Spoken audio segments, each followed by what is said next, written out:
part of the Zambales province pa rin po, or Olongapo City po. But this is the only city. Binibenta yung mga sen. But the capital of Zambales is Iba. Okay, yung kaninang napuntahan niyo po ngayon, hindi niyo po balotang iba doon. Yung lusot na after ng Zambales, ang lusot na po ng East Pangasinan. Marami tayong pang 40%. Province po.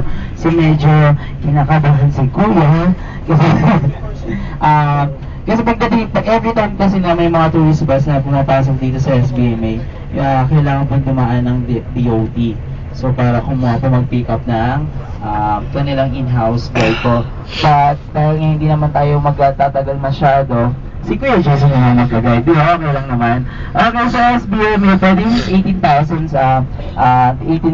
is yung usual pa rin. So may sinusunod sila tinatawag na first stop, first to go. Kahit wala kang kasulubong kasunod po sa may intersection sa traffic light po, kahit walang sasakyan, you have to stop po kapag nag-red light po yung traffic light. And syempre, Malacanang. ito po yung kanila ito is yung kanilang mga recreational area po ng mga Americans before. So ang mga Americans po nawala po sila noong September 1991 po. Free Wi-Fi zone. Panahon pa rin po yun ni Ramos po, 1991. Kuya, jogging. Sabay-sabay yun ng Clark, Subic, and also doon po sa may Baguio.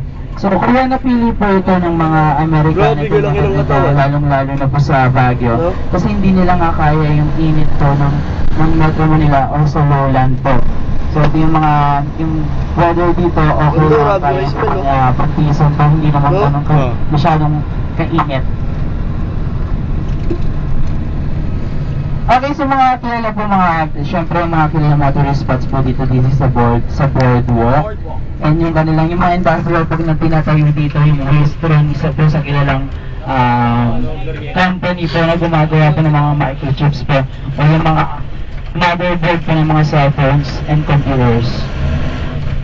This is their main gate po. Kung tayo ay pumunta dun sa way kanina, kung pakanila tayo, dito tayo papasok. Hindi ko nilang po, sa Olongapo City property ilabas na. Wow, chicas, brad! And also, pipilihan nyo kasi dati na ang hotel na pag-iisihan nyo is one is An Raquel's next evening. Subic International Hotel. Ito papasok tayo ng Subic International Hotel. Pero ito yung pinaka-deluxe hotel po inside the Subic. So medyo mas mahal nga lang, mas mapalaki yung babayaran nyo kung ito yung mapipili ninyo. Wala namang pool dito eh. Nga lang po, ang problema sa Subic International Hotel, this is na Subic International Hotel po, yan. Ang problema, ang kanilang swimming pool po dito sa kabila, tatawid pa kayo ng kalsada. Bakit? So mas maganda na yung isin lang po doon sa Raquel's. Accommodation, right? Okay. Ito yung sinasabi na rin, ikaw lang ngayon. Ha? Ito yung sinasabi na rin, ikaw lang. Alin dyan? Ayun ba yun? Mamaya mag-stop tayo sa duty free So why is it called, bakit siya tinatawag na duty free? Yes. Yeah. Pwede pumasok nyo sa duty free na Okay lang. Okay.